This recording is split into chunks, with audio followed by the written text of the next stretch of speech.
Traitors resting after a hard day's work! It was completely unexpected. I had just gotten home after a hard day's work, expecting to catch my wife Nancy in the kitchen making dinner. Nancy worked, but she came home at 5, and I didn't get home until 6 or so. She cooked the meal, we ate, talked about our day, watched TV, and then went to bed, where, at least most nights, we made love. I walked into the apartment and found Nancy sitting on the couch with John Marcus. John was an attorney at the firm of Dewey, Cheatham and Howe, where Nancy worked as a secretary. They were holding hands. Before I could ask what the hell was going on, Nancy said, "Sit down, Roy. We need to talk." "About what, Nancy? And why are you holding hands with your boss?" "That's what we need to talk about, Roy. Please sit down." "I'd rather stand." She looked at John. He nodded his head and Nancy said, "It's not easy to say this, but the fact is that John and I have fallen in love and I'm going to divorce you and marry John. John has taken care of all the paperwork and all you have to do is sign it. I'm not asking for anything, just my clothes and jewelry and all that. Just sign and it's all over in 90 days. John picked up some papers lying next to him on the couch, stood up and walked over to me, speaking. "Roy Dalton, you've got..." And that was all he had time to do before my right foot hit him right in the crotch. He dropped the papers he was holding and bent at the waist, reached for his balls with his hands, bent over, and I punched him hard in the jaw with my fist. He fell to the floor. "You miserable piece of asshole!" I yelled, kicking him in the balls again. "It doesn't matter if she came after you or you went after her. You knew she was married." While all this was going on, Nancy sat there in shock, too stunned to even scream. I left John on the floor crying and holding his crotch, dragged Nancy off the couch and dragged her into the bedroom. She tried to run away from me with tears. "Let me go! Let me go!" I pushed her face down on the bed, tucking her face into the pillow, and sat on her back, tearing the sheet.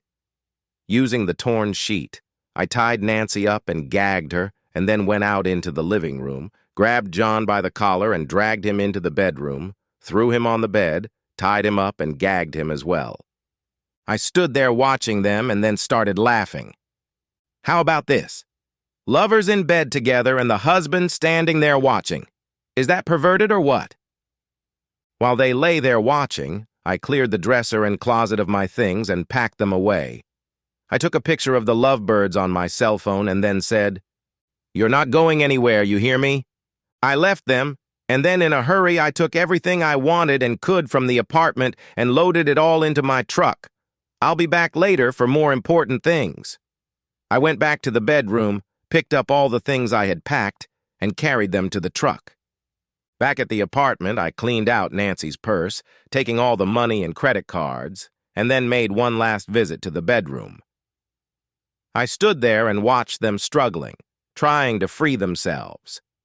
After a minute or so, I said, "When I get to the city limits sign, I'll call someone to get you rescued. If I'm lucky, I'll never see either of you again.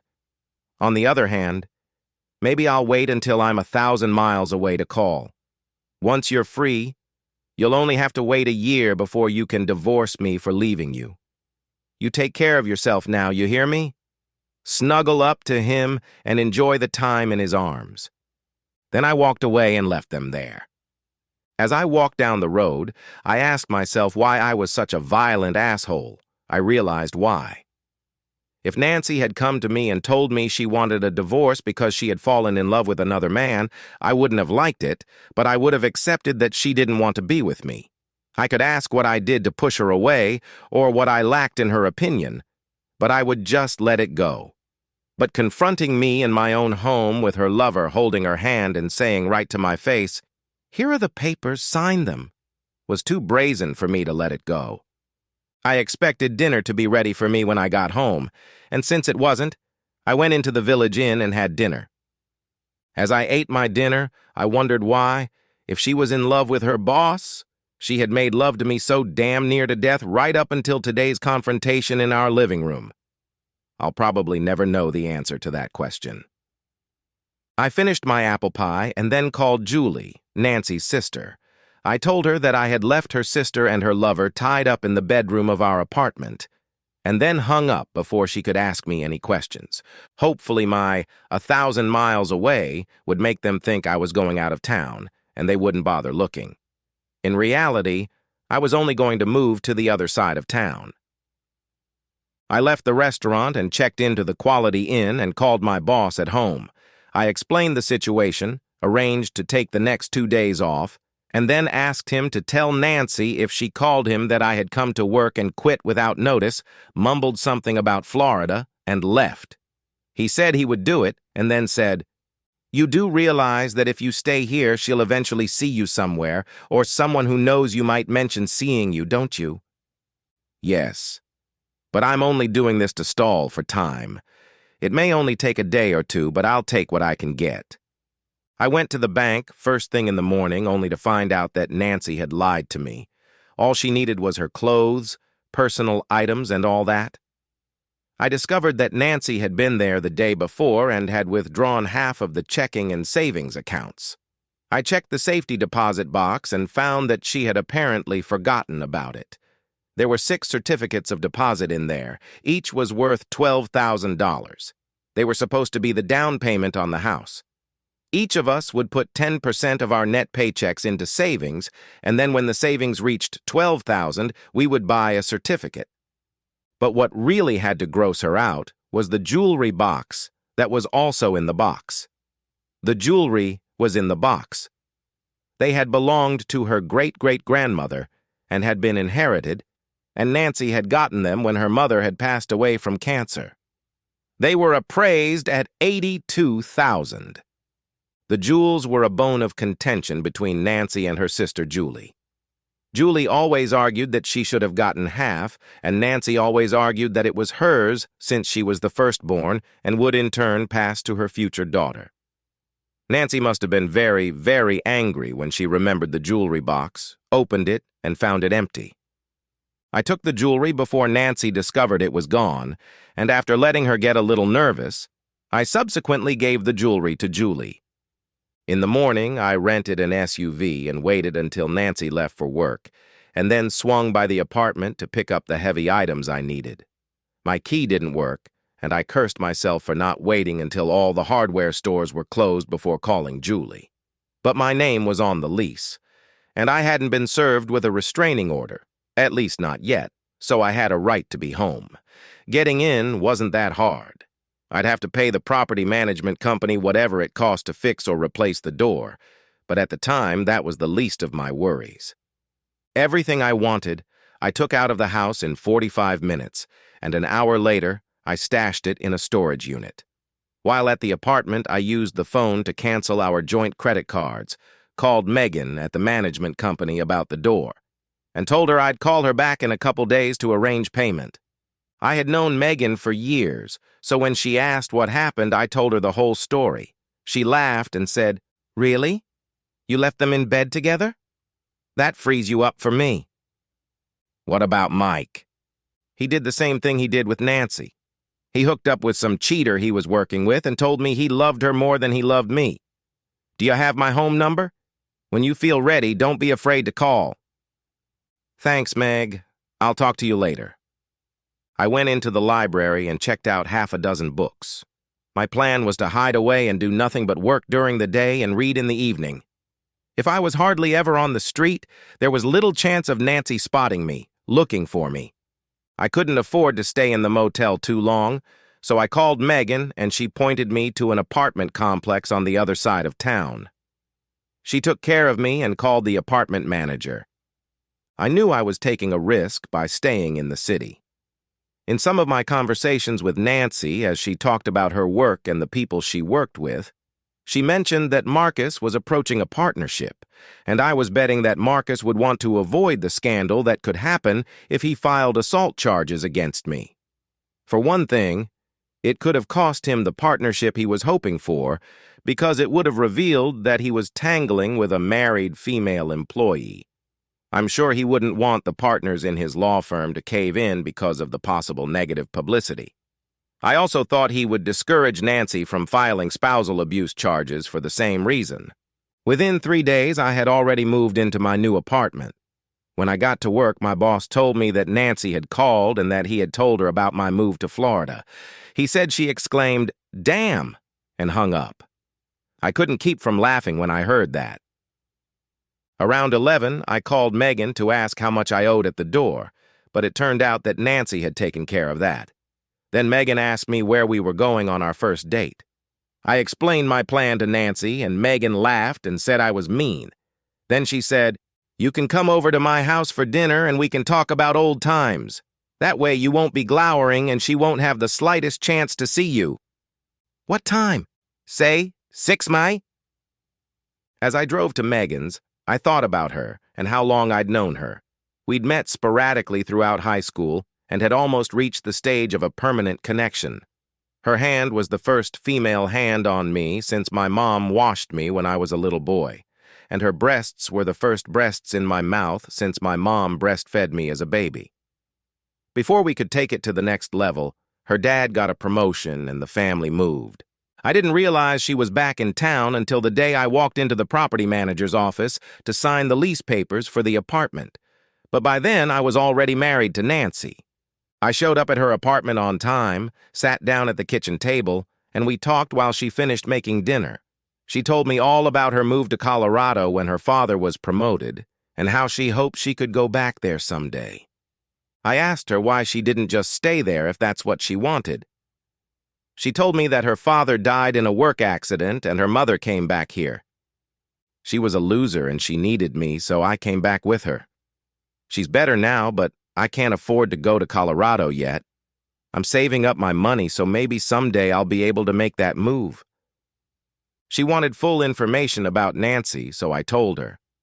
She laughed and said I should have taken a picture of them, framed it, and hung it on the wall with the caption, "Doves resting after a hard day." I laughed and told her I had taken a picture of it on my cell phone right before I left. She looked at it and laughed until she fell over. We had a nice time, and I offered to return the favor and invite her to dinner at my place the next night. She said she'd love to come.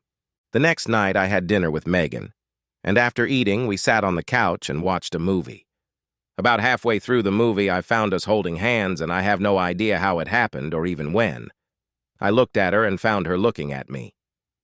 Have you ever wondered how things would have turned out for us if my dad hadn't moved us to Colorado? The day after I saw you when I came to sign the lease on our apartment. You want to see if there's anything left? I'd love to, but not until I get rid of Nancy. Why wait? If you're done with her, you're done with her. Maybe, but I'm still married. Vows and all that. But she broke her vows and set you free. That's a nice thought, but I don't feel that way. Once I'm officially served and I sign the papers and send them back, I'll consider myself free of my vows. But it won't be easy. I loved that stupid fool, and I thought she loved me. While some people can turn off love as easily as turning off a light, I'm not like that. It's going to take me a little while to recover from Nancy.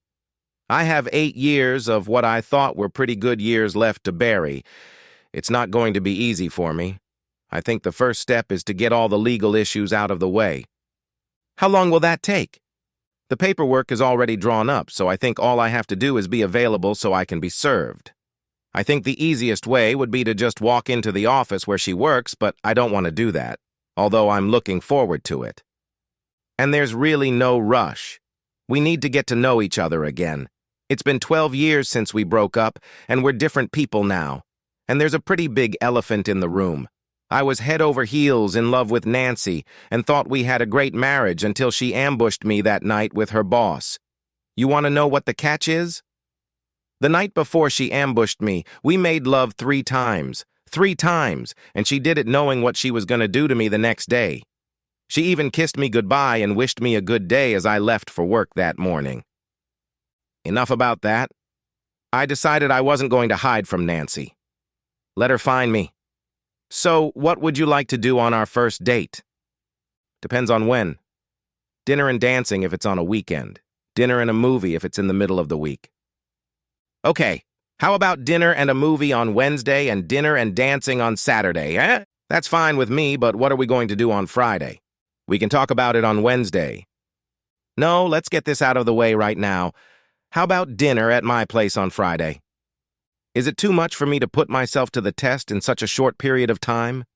If it's my way, I'll still take up all your time. Then we'll meet on Friday. Wednesday's date went well, and I got a nice kiss when I drove Megan home at the end of the date. Since I changed my mind about hiding from Nancy, I showed up at the bowling alley on Thursday. As luck would have it, that Thursday night my team was facing a team that Nancy's coworker was on. I asked Melissa if she had any idea how long Nancy's affair with her boss had been going on, and I could see in her face that she knew, but she said, "I have no idea what you're talking about." You don't have to hide it, Melissa. Nancy and Marcus have already impressed me with it. Nancy wants a divorce so she can marry him. I'm just curious how long she's been messing with my head. I never had a clue until she hit me with this. Maybe 8 months. We all think she was crazy to give you up for that dirtbag. Is it true you kicked him in the crotch? I just smiled but didn't answer anything. Melissa asked if I was going to fight the divorce, and I told her no. Why would I fight to keep someone who doesn't want me? When this is over, is there any chance I could be on the list when you go looking again? I'll keep you in mind, but I'm afraid it takes time, and I can't imagine a beauty like you still being around when the dust finally settles. They say good things are worth waiting for. Do you think you could work with Nancy if we could get together? I bet it'd be fun to watch her eat her heart out. It wouldn't take her too long to find out what an asshole Marcus is, and that she definitely screwed up by leaving you for someone like him. I hope you're right. I'd love to see that. It was a good night as far as I was concerned. The team won 2 out of 3 games, and I hit the jackpot with 217 in the second game, and my ego was rubbed off by a real hottie showing interest in me. My Friday date with Megan went well. Saturday? Not so good. After dinner at Duke's Steakhouse, we went to Buckskin's for dancing. Buckskin's was a country western-style place where a band played on the weekends. The band that night was Carlos Washington, and I was on the dance floor doing the cowboy cha-cha with Megan when Julie Myers, Nancy's sister, walked in with her current boyfriend and another guy I didn't know, and they took the table next to ours. That wasn't the worst part. The worst part was that as soon as they sat down, Nancy joined them. I had already decided not to hide the fact that I was in town, but the table next to me and my date? And where was John? Had she already dumped him? I assumed the unknown guy was her chaperone for the evening. I warned Megan about what we were about to face, and she laughed and said, "Oh boy, this is going to be an evening to remember." The music ended, and we headed to our table. Nancy was sitting with her back to us, but Julie was facing us, and I could see the surprise on her face as we walked over to our table and sat down. Apparently, she had decided not to let Nancy know, because Nancy never turned around. I had already decided to pay our bill and leave. The next tune was a waltz, and Julie and the other 3 got up with her to go to the dance floor, and that's when Nancy saw me. I saw the shocked disbelief on her face, but her dance partner took her hand and led her out onto the dance floor. She kept her eyes on me as she danced.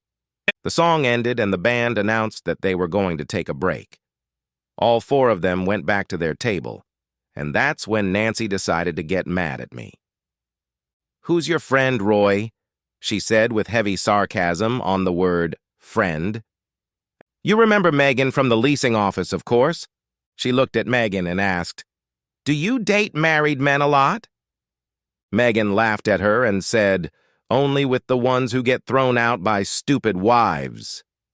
An annoyed expression appeared on Nancy's face at this answer, and then she said to me, "Why are you here, Roy? I thought you'd gone out of town." "I'm here to drink and dance. Isn't that what people usually come here for? And obviously I'm here, or you wouldn't be able to talk to me. Where do you live? None of your business. You still working at Stan's? Why don't you go back to your band, Nan? I'd like to spend some time with my partner. Roy, you know I don't like being called Nan. Nan. After what you and your sneaky boss have done, I don't care what you like or don't like. Does John know you're seeing another man tonight?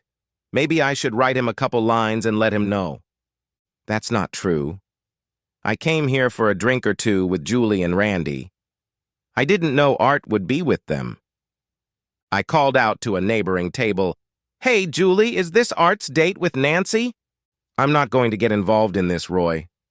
The fact that Julie doesn't support your story tells me all I need to know. Roy, I'm not crazy. At that point, Megan said, "Unless you want to enter a hair-pulling contest with me, you need to get away from me and my beau, now." Nancy threw us an angry look and went back to her seat. Megan smiled at me and said, "I haven't had this much fun in a long time."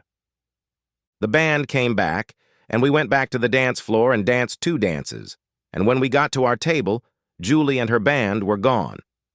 Megan asked, "Are you really thinking about telling her lawyer boyfriend about her and this artist guy?" "No. If she's cheating on him, he deserves it since he's a cheater himself.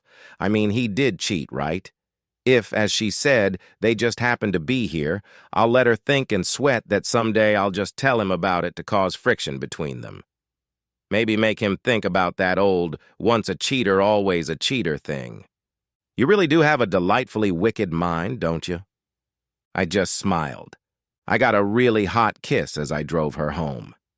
As we drove, I wondered if something lasting with Megan could work out. We did have something in high school. But was it more than just puppy love? The next day I called Julie and asked her to meet me at Bud's bar after I finished work. "I told you I don't want to get involved, Roy."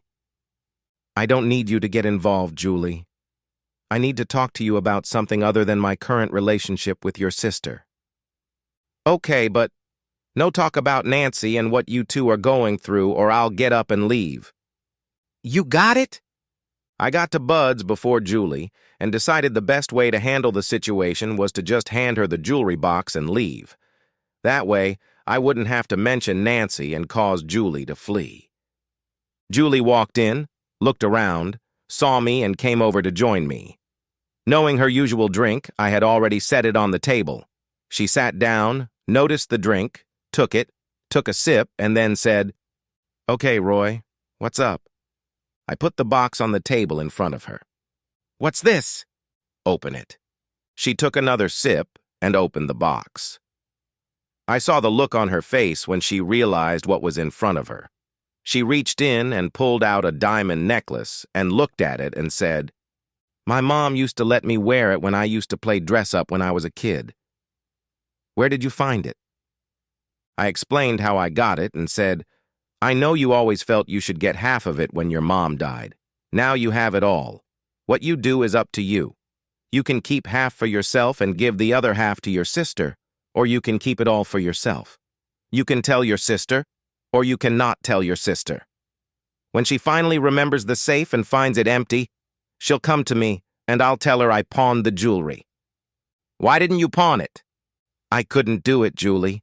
They're family heirlooms, and even if I pawned them to spite Nancy, it would be the same as stealing them from you, and you've always been good to me, so I just couldn't do it. To tell you the truth, Roy, I've always wished I'd gotten to you before Nancy did." She put the necklace back and said, "You'll never know how much I appreciate it, Roy." "Stay in touch, Roy." And then she left. The very next day, Nancy showed up where I was working. She came up to me and said, "Where's my jewelry? How did you know I was here? When I found out you hadn't left town, I figured you'd be here. Where's my jewelry?" "I got rid of them." "You got rid of them? They were mine, Roy. You had no right to take them." "Of course I did. The money I got when I pawned them covered the money you took out of our accounts." "Money from our accounts? Wait, you pawned the jewelry?" "Uh-huh." "Roy, you had no right. You lied to me. You told me that all you wanted out of our marriage was your personal stuff, like clothes and jewelry and stuff. No mention of money." "Roy, you should have known without me telling you that I should get my share of the money." "There's a lot of things I should have known, Nancy. Like my wife was a cheater, a traitor, but I didn't know that. And you didn't just take your share. At most, you were supposed to get half, but you took more than half." "I didn't do that." There was $15,600.12, and you took $7,850. That's $49.94, more than half. I pawned your jewelry for that $49.94, and that makes us even. $49.94? My God, Roy, that jewelry is worth over $60,000. What are you saying? Oh, well, my loss. I'll tell you what. The receipt says there's 60 days to buy it back. Actually, there's only 51 days left, but I'll make you a deal. I'll sell you the pawn shop receipt for $10,000. Where am I going to get that kind of money? Ask your new man. Maybe he'll give it to you. How about I just call the police and tell them you stole my jewelry? Go ahead. Do you have anything to indicate that there was any jewelry in the safe? Do you even have any documentation that you had any jewelry? Just get out of here, Nancy. This isn't over, Roy. Get out of here or I'm calling the police. I'll turn you in for assaulting me and John. Do that, and I'll sue John for alienation of affection and the law firm for not honoring its employment policies and allowing a relationship to develop between the manager, John, and someone he controls. Talk about you. Do you think John will ever make partner in this? You better just get out of here, Nancy, and don't piss me off any more than you already have. And remember, if you had told me straight out that you didn't love me anymore, I would have been hurt. But I would have just let you go, and we could have avoided all this drama. Now go. She threw a quick glance at me and walked away. Did I believe she would let go? Of course I didn't.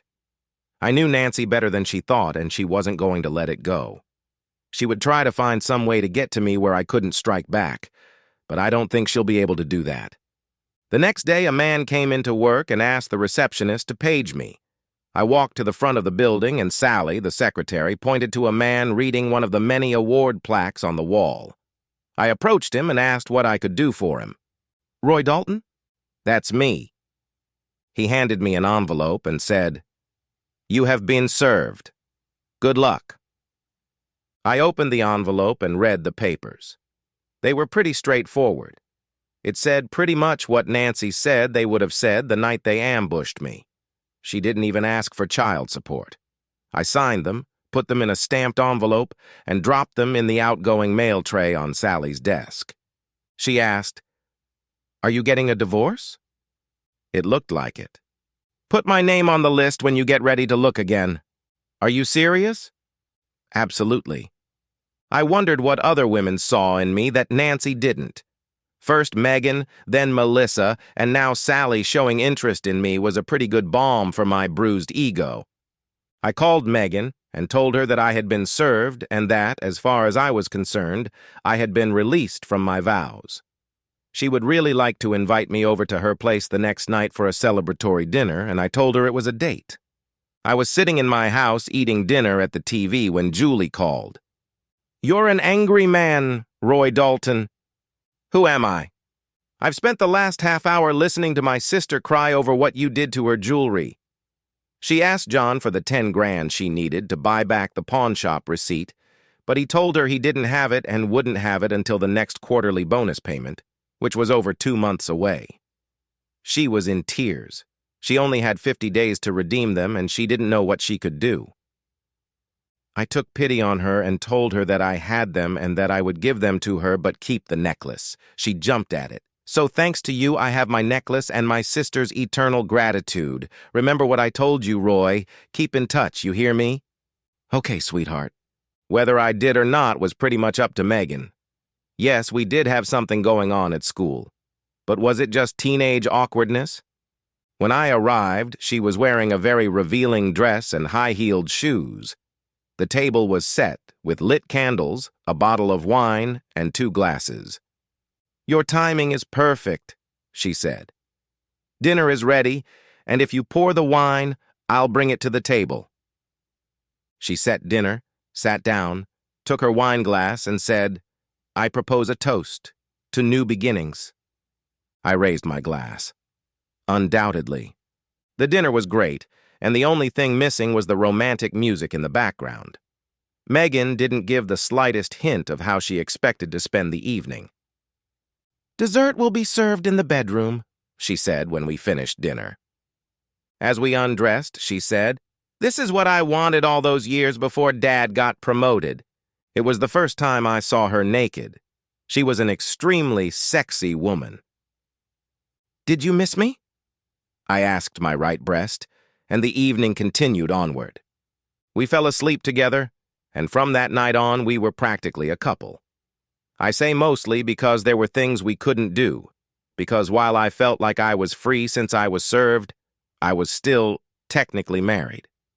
A couple times, Megan and I did run into Nancy when we went out drinking, dancing, or just out to dinner. Nancy kept her distance, although her facial expression was slightly hostile. A week after my divorce was final, I got down on my knees in front of Megan and asked her to marry me. I was in the basement working on the crib I was building for the twins who were to join us in about 3 months, when the basement door opened and my wife said to me, "He's here, honey." I put my tools away, vacuumed up the sawdust, washed my hands, and then headed upstairs to have dinner with my father-in-law. When I entered the living room, he was sitting on the couch, and I saw that his wife had already brought him a drink. I joined him, and my sweetie brought me a beer, sat on my lap, and sipped her margarita while we talked, waiting for the turkey to ripen. The conversation was mostly about the impending arrival of the twins, whether we'd already picked out names and why we'd so stubbornly refused to find out the sex of these two before they were born. And then as it always, and I really mean always, happened, the elephant in the room was revealed. This time it was my father-in-law who brought it up. "Have you heard anything about your sister lately?" "No, have you?" "No, I'm just wondering what's going on." "I'm not going to find out anything. I'll talk to her if she calls, but I'm not going to call her. All I know is what she told me the last time she called. She left him because of his constant cheating and is going to divorce him.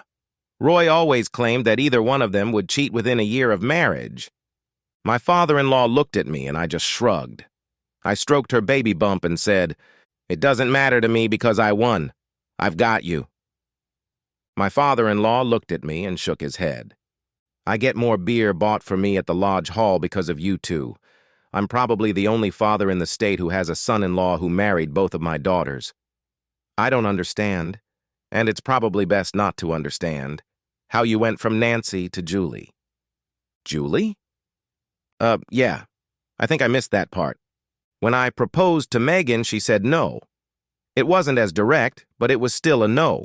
She said she really liked me and she liked what we were doing, but she didn't love me. I was disappointed, but not too upset. Eventually, I realized that I had done my best with Megan. We had something going on at school, so it should have started there, right? But it didn't, and that's probably no accident. Anyway, I got through it. For the next 2 months, maybe twice a week, I went to a bar like Buckskin's, where there was music to dance to.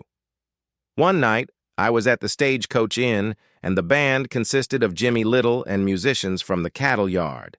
I saw Julie Myers walk in and take a seat at the bar. The dance ended, and I walked back to my table, and no sooner had I sat down than Julie came over and asked if she could join me. I motioned for her to sit down. She sat down and asked why I hadn't called.